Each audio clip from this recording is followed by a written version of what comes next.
You are listening to the Roberta Glass True Crime Report, putting the true back in true crime.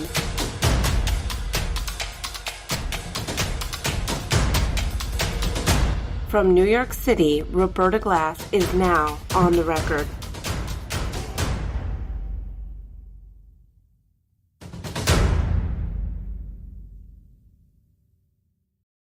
HBO's documentary on the NXIVM cult has entered its second season, and joining me to discuss is Kristen, who was raised in the Worldwide Church of God cult and is returning to the podcast. She was also on the episode, 2 different episodes about Johnny Depp. Welcome, Kristen. It's good to talk with you. Thank you. So how would you describe the Worldwide Church of God cult? Well, to just kind of sum it up, if we can put it all in a nutshell, it was an apocalyptic doomsday cult. Fun stuff. When was this apocalypse going to happen? So throughout the years, Herbert Armstrong, who was the pastor general of the Worldwide Church of God, he made a few predictions about when that would happen. Once those dates came and passed with no apocalypse, no great tribulation, none of that, he wound up kind of stepping back from making actual date predictions.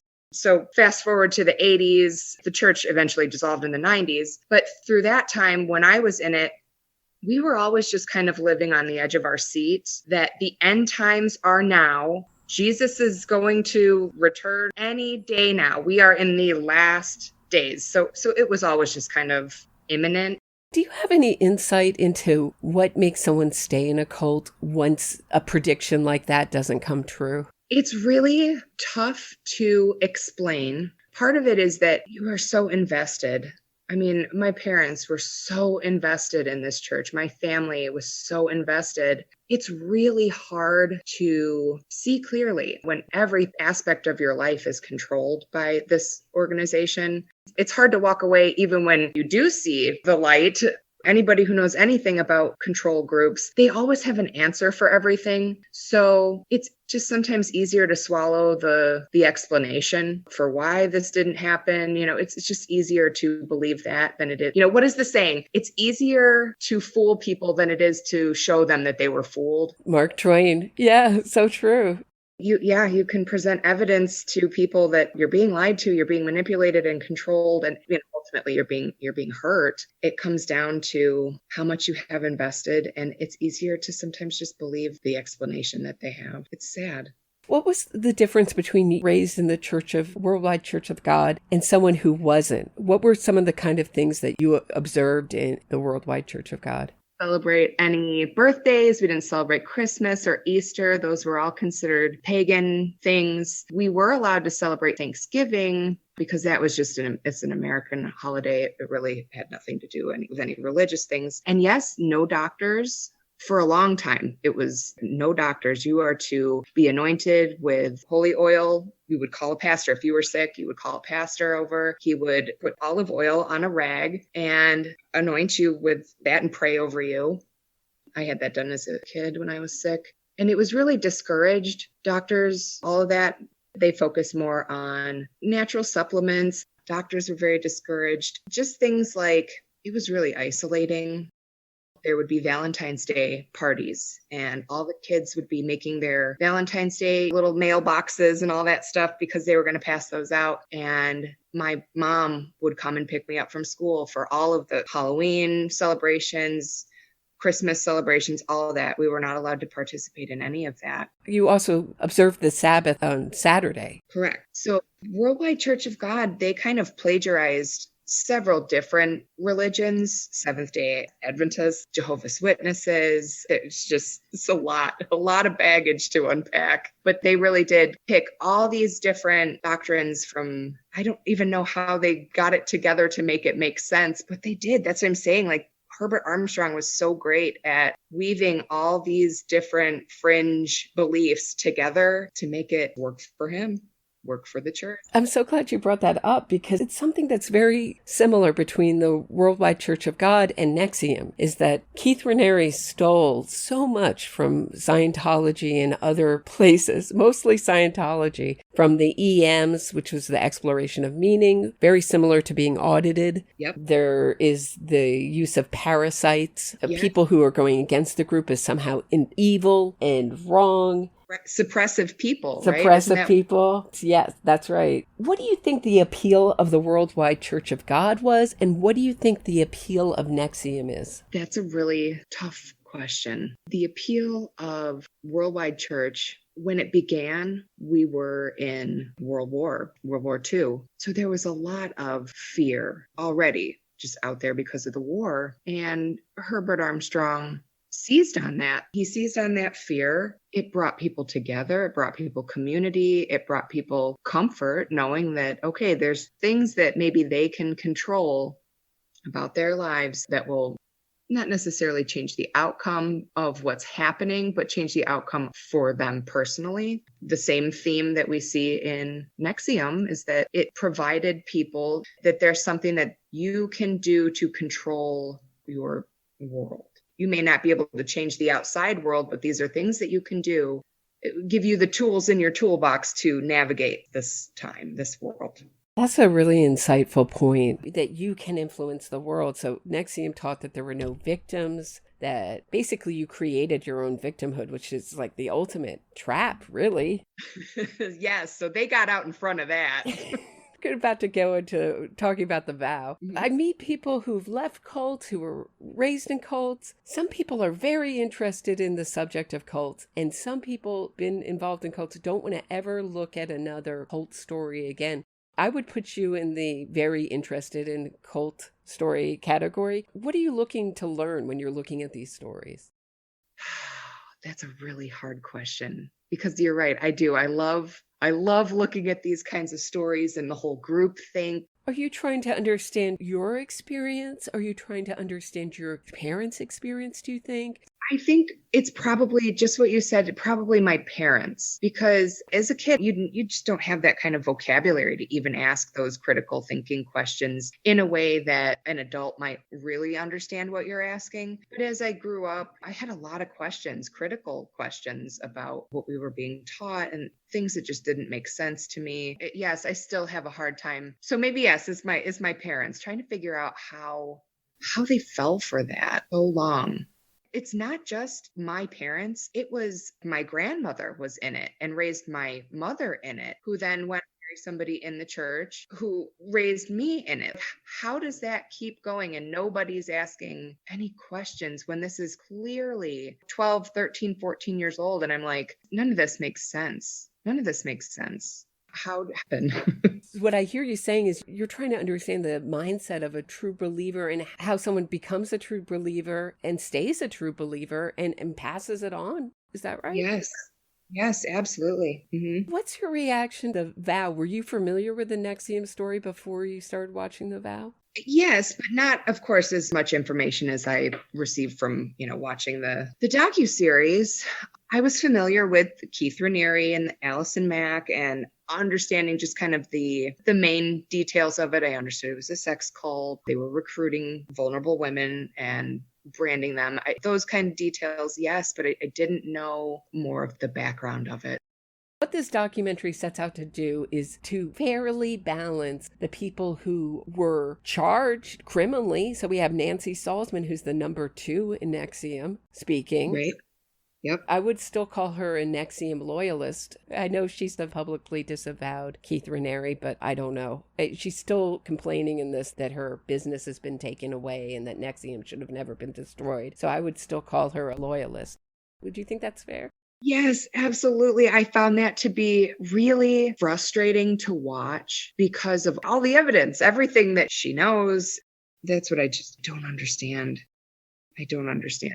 stayed silent through season 1 thinking that they were going to come out. Everyone told me, oh, just wait till season 2. All the evidence is going to come out. But where is Dr. Brandon Porter's medical experiments where he put electrodes on these people's heads and made them watch the worst things that you can imagine, the most violent imagery? Where are those fright experiments? He lost his medical license. Where's Brandon Porter? You won't find him anywhere in the vow. Yep. It's all been reduced to branding.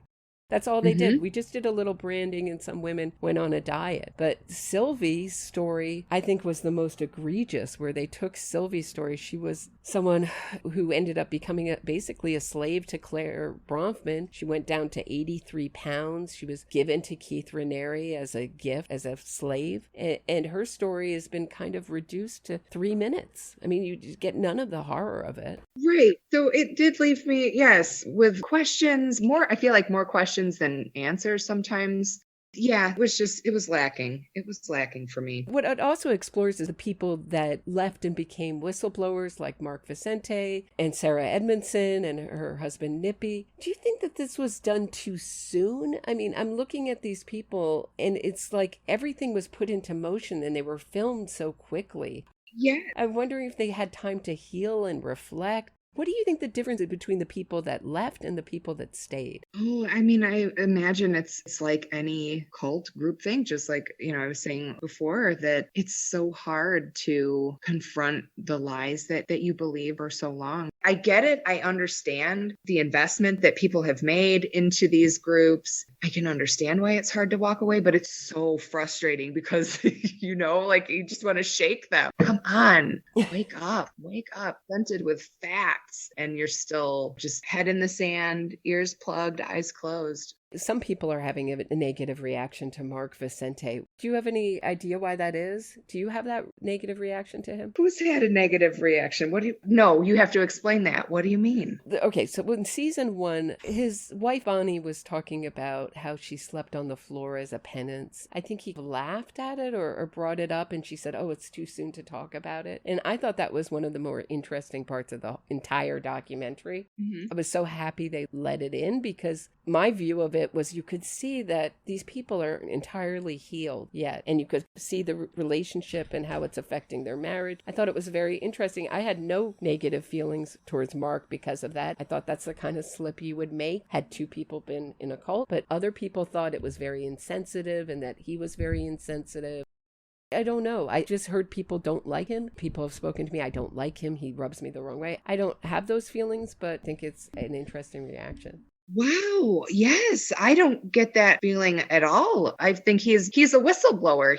Oh my gosh, he's kind of the hero of the story. Oh wow. I did not know that. I was there in court when he testified. I get goosebumps thinking about it. I hope that's coming through. His testimony was so powerful. And when he broke down and cried, he was asked to read the mission statement that they read in front of all the classes, and he just started weeping. I get goosebumps thinking about it, but it wasn't just that moment. He said it's a lie. Says it's a veneer covering horrible, terrible evil, and that's why he's crying. He had to explain that. And then he went on to explain the whole NXIVM program. His testimony was not just important because of his emotion. It was important because he explained to the jury how the whole NXIVM classes worked and how the SASH system worked, and he set that whole thing up. That's what his testimony was about, how it worked, what it was about. Otherwise, I think a lot of the jurors might have thought that these were just a bunch of kooks and that they should be allowed to do their kooky thing, that it wasn't criminal. That's what I mean. Oh, yikes. Wow. These are showbiz people. Bonnie's an actress. Mark Vicente's a director. Sarah Edmondson and Nippy are both actors. The people that really took center stage are actors. Do you think that's helpful or hurtful? Do you think people are going to say, well, of course they pick people who are actors in this? I mean, of course it works in their favor. Like if I was Keith Raniere, that would be, wow, that's amazing. We have kind of high profile people who are good storytellers. Isn't that a big thing for them, is storytelling? So back to Nancy Salzman. I mean, she talks about the FBI raiding her place, but there's no mention of the $500,000 they found in shoe boxes in her house. Do you think that they made a deal to not mention this to get Nancy Salzman's participation? I don't know. That's what I'm saying. Like, I had a really hard time with some of it because, like we were just talking about a little while ago, it seems like are they omitting things? But then I don't know. It's a really tough watch. So I don't know. I don't know. What do you think the most effective things are that The Vow is doing? Well, I think just shedding a light on how easy it is to get involved in groups like this. Mm-hmm. I think it is a cautionary tale, of course. I mean, the more awareness that there is, the more questions somebody might be inclined to ask when they're approached by anybody. You know, they've got people recruiting other people, and it's got to be okay to ask questions and get satisfactory answers. So I do think it's helping to shed a light in dark corners. That's where this kind of stuff thrives. It's so interesting. Do you think Keith Raniere was smart? I mean, he put himself out as he was a 240 IQ. Are you getting an impression of a smart guy watching this? No, I don't get 240 point IQ from him. I think he is probably well read, well educated on brainwashing techniques, things like that, control, manipulation. He knows about that. That's what I see from him, just being a highly manipulative person with a gentle kind of new agey therapeutic approach that'll disarm somebody. Oh, he's really relaxed. He's not like Mr. Armstrong. Mr. Armstrong was, pound the pulpit kind of guy. Fear of God kind of guy. Right. It's very opposite. Very opposite. So it's interesting. It is interesting the contrast there between the different leaders. Keith Raniere is very charismatic, and he does come across as wise, but none of the messages, nothing in The Vow, when I would hear him talking about things, explaining things, it was nothing that sounded radically new, because those are things, I've got a history, obviously, of spiritual abuse and trauma and things like that. And I did a lot of therapy, multiple days a week, to work through this stuff. And none of what he was saying was anything that you couldn't hear from a run-of-the-mill therapist. It was just nothing new. So I don't know if he's got this big IQ, or maybe he just reads a lot.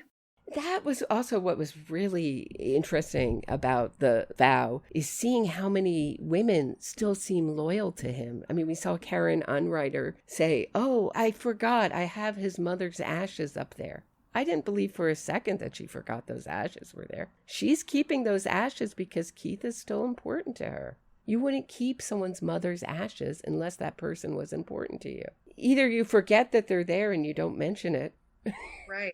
Right. Or you do, but I found her very frightening. I think she's really the brains behind a lot of this NXIVM stuff, and she's lucky she didn't get indicted. I mean, there's a lot of people like this, and when Maura Penza was asked why she didn't indict certain people in this story, she said, because I wasn't making a documentary.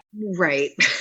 Thought I was understanding that some of them, they just pled guilty instead of going through with the trial because they were afraid that they would wind up in jail. You brought up a really good point, which is that Nancy pled out before the superseding indictment. Mm-hmm. So she knew that was coming. She knew she was going to get hit with more charges. So she pled to one puny charge. And she thought she was going to get probation like her daughter. But it didn't work out like that. She got quite a few years. So I think what's really missing is the reference to hypnosis. I'm so glad you brought that up. And neurolinguistic programming. I'm susceptible to it. I found out at Nancy Salzman's sentencing hearing. I felt I got hypnotized by it. I went home and slept for 2 days after that sentencing hearing. It's like, what? You can hear her do it in The Vow. All I can explain it as neurolinguistic programming is like using language to create pictures. I describe it as every sentence eats itself.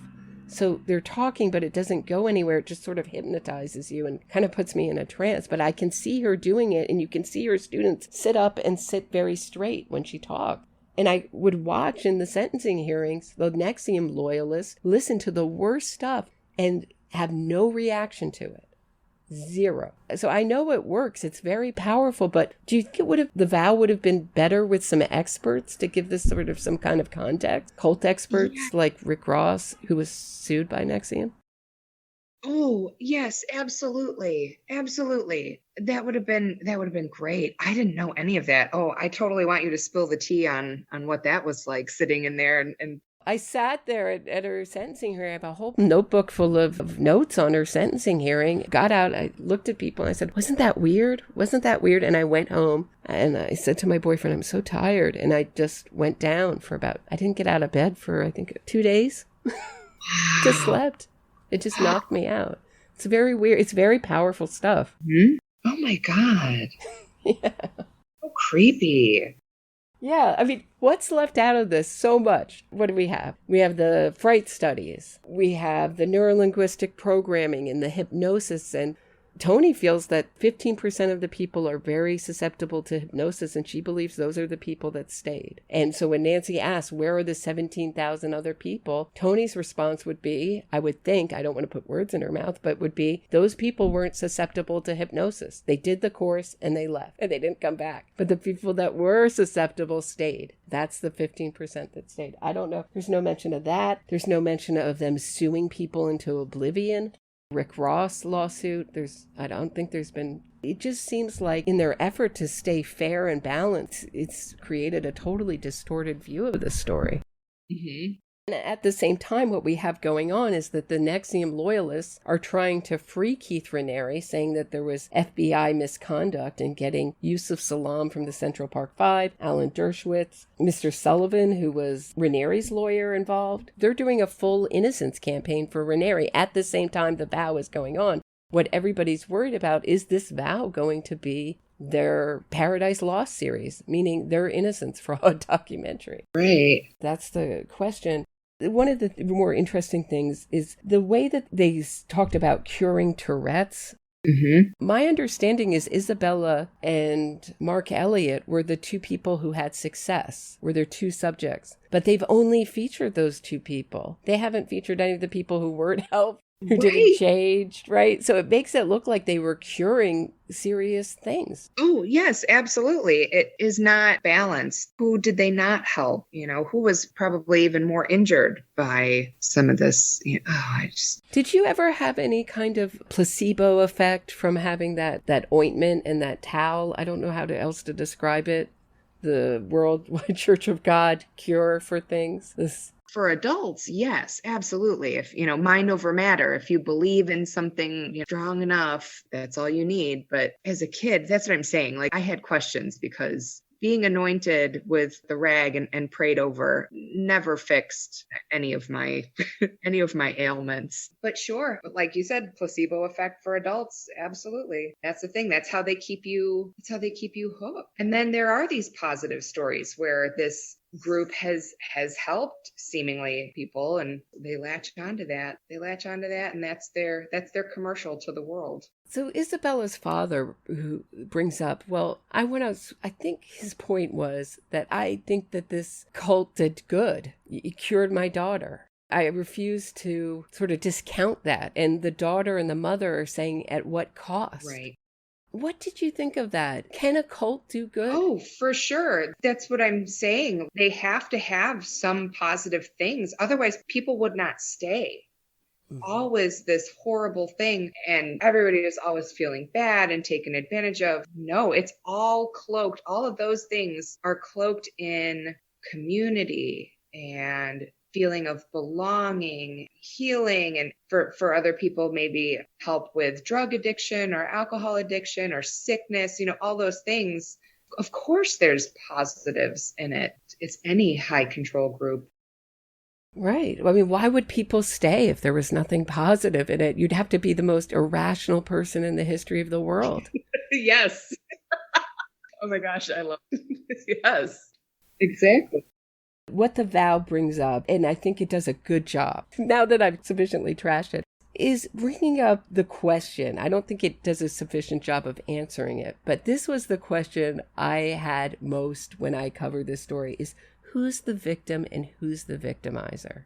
Who is culpable? We know who got charged, but who is culpable? I think we have Nancy Salzman claiming she was a victim. Keith Raniere lied to her too. She asked about DOS, but her daughter was very, very high up in DOS and branded. And she had two daughters involved with Keith Raniere. There's a lot of very young girls walking around. The vow doesn't deal with any of that.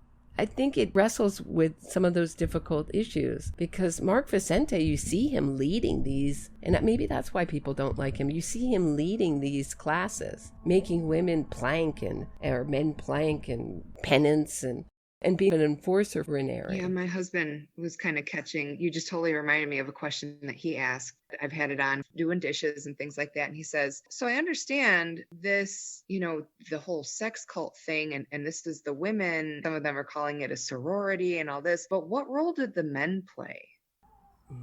And I thought that's a really, how do you explain that? They're like his henchmen.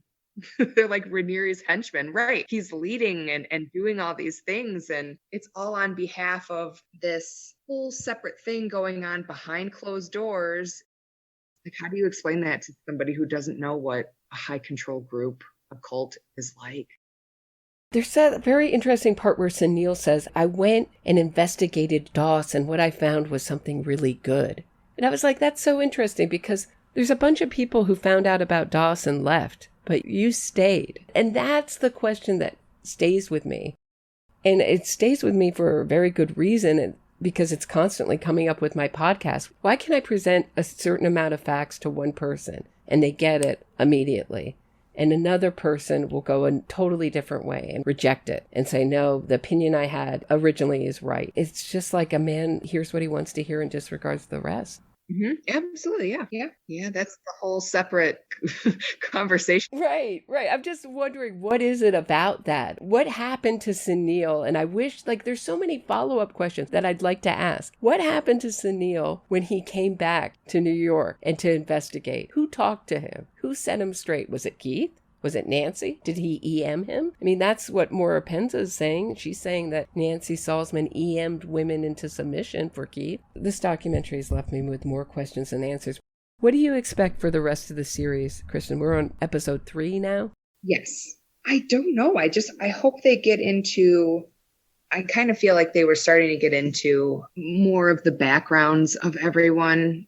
As far as Don't you think they're going to go more into Nancy? We still have, what do we have? We have Keith's sentencing. We have Nancy's sentencing. We have all that stuff to cover. I don't think we're ever going to see a lot of the evidence against NXIVM. And is this how most people are going to remember this cult, is from this documentary? I hope not, because it's been really lackluster as far as I'm not seeing bombshell things happening. I'm seeing all these little pieces that are adding up to a big kaboom, but I don't know, are we going to get that? I hope we get that big kaboom. Why is this a criminal cult? Because right now they're making it look like a sorority that got branded, and that was the worst thing that happened.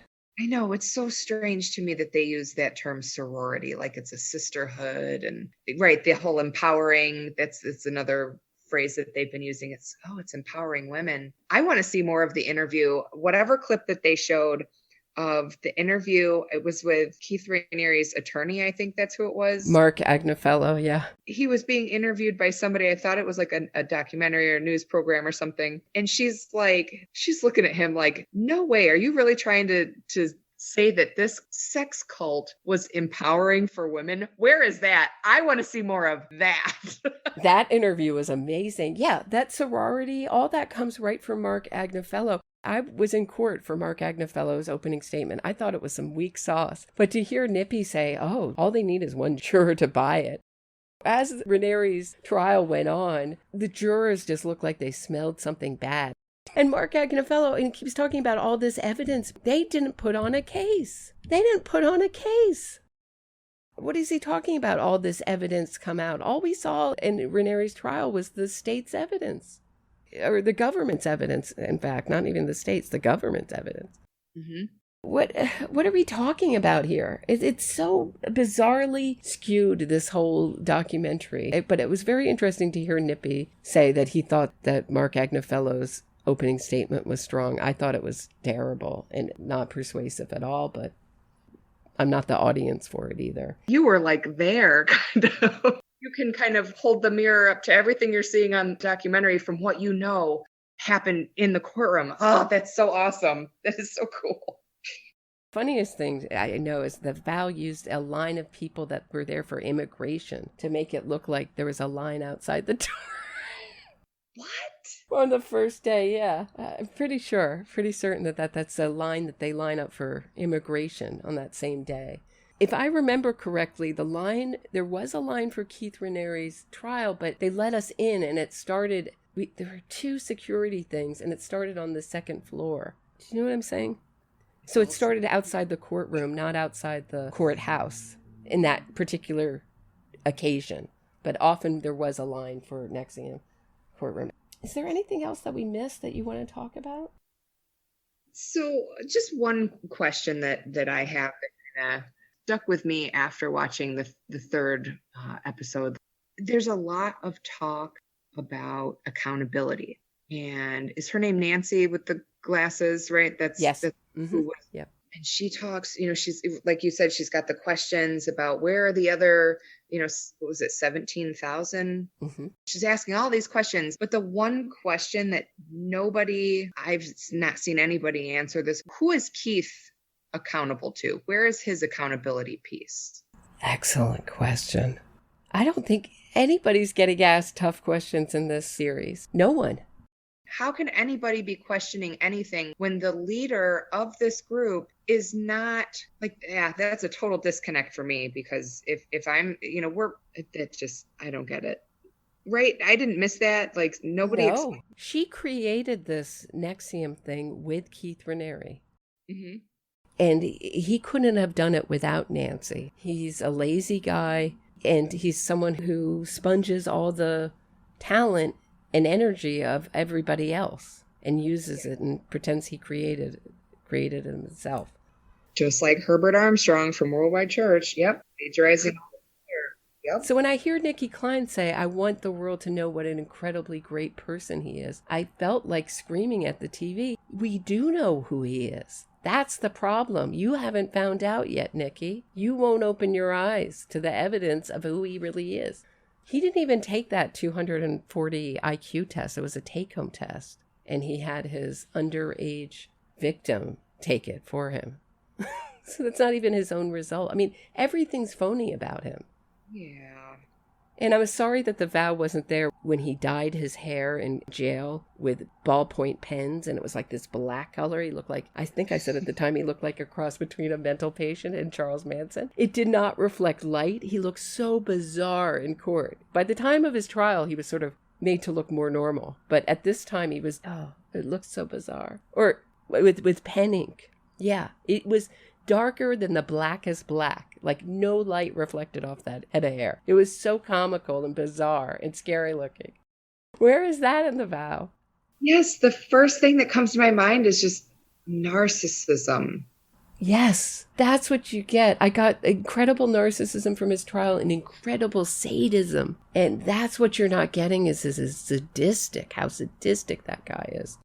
True story. That is not coming across in the vow. I am not getting that at all. Mm-mm. No. We haven't heard about the woman for the crime of falling in love with another man that wasn't Keith Raniere. She was locked in an empty room for 2 years. And every day she wrote him and begged him that she was better and that she should be let out. And every day he said no. And she could hear the sounds of her parents and her family living life for 2 years. And she had her meals brought to her by Lauren Salzman. Her family was going along with this?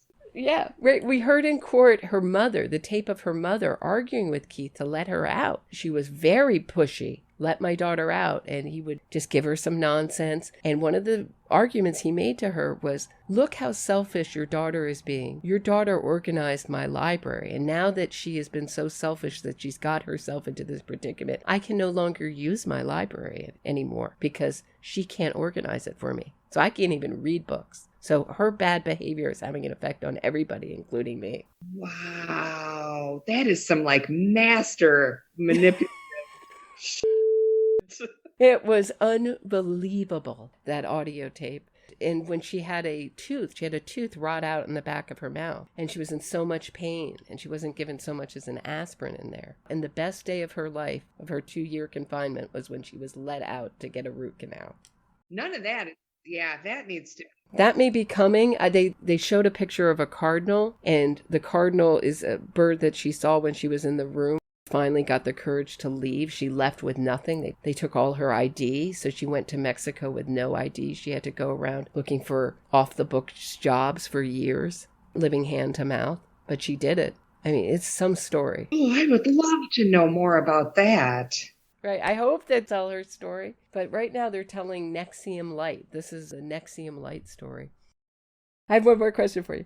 Do you think that the audience is watching The Vow thinking these dumb, gullible people? Is there a kind of one-upmanship joy of watching this? What is the appeal of The Vow? I don't know, because I also find myself sometimes watching and thinking, not that they're dumb, but that they're clearly being taken advantage of and harmed in the process. And it's frustrating. It's really frustrating to watch. I don't know what the appeal really is, because for me, I know what my interest is. It's another cult story. So there's my draw for it, but not everybody was in a cult. So I don't know. I think people are probably hoping for more of the excitement, the bombshell stories and things like that. And it's so far for me not really delivering. I hope it improves. I hope it improves too. I know that the volleyball is very weird. I know it's very odd that he liked these late night volleyball games. But when that became the whole story, when that became the viral thing about The Vow, that became very disappointing to someone who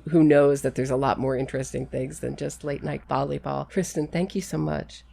Oh, thank you. Thank you for just covering these topics. It's important. It's important for people to be able to ask those questions and talk about this stuff safely without judgment and fear. Thanks so much.